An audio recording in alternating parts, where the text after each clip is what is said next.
Narcisse Fomé Kondjegou, c'est mon nom. Enseignant-chercheur et consultant en industrie culturelle et créative.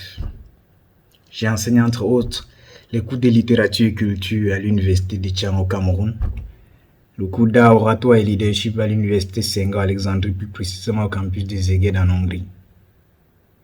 Parallèlement, je suis le responsable du réseau international pour la promotion des arts et de l'oralité, en abrégé RIPAO, dont les principales activités sont la formation des usagers en prise de parole en public et leadership, la collecte des données liées aux pratiques orales en Afrique et dans les Caraïbes et le Pacifique, l'organisation des championnats des débats éloquence et les championnats d'éloquence aussi bien en Afrique que dans d'autres pays du monde.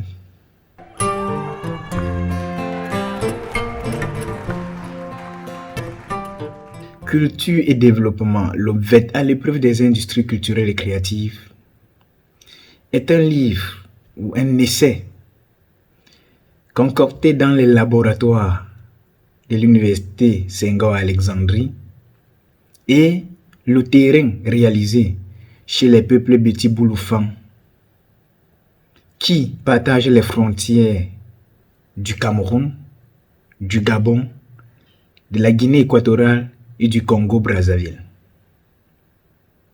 Cet ouvrage a deux objectifs principaux.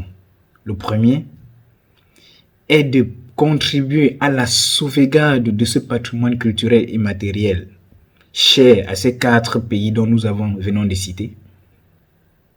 Et ensuite, de proposer des solutions comme le VET Center afin de permettre aux bonbons VET ou alors aux VETeurs ou encore mieux et de manière globale aux VETistes de pouvoir vivre des activités pratiquées autour de cet art. Dans un contexte où le patrimoine culturel immatériel, où les industries culturelles et créatives ont le vent en poupe, nous estimons humblement que l'exploitation aussi bien des artisans que des conteurs pourrait permettre à des pratiquants de pouvoir vivre de la pratique de cet art.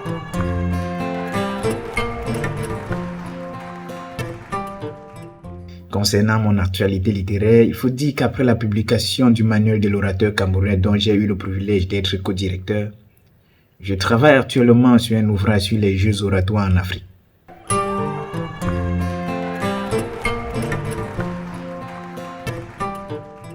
Merci pour l'occasion que vous m'avez donnée et qui m'a permis de pouvoir faire part de certaines données liées à mes activités quotidiennes. Merci.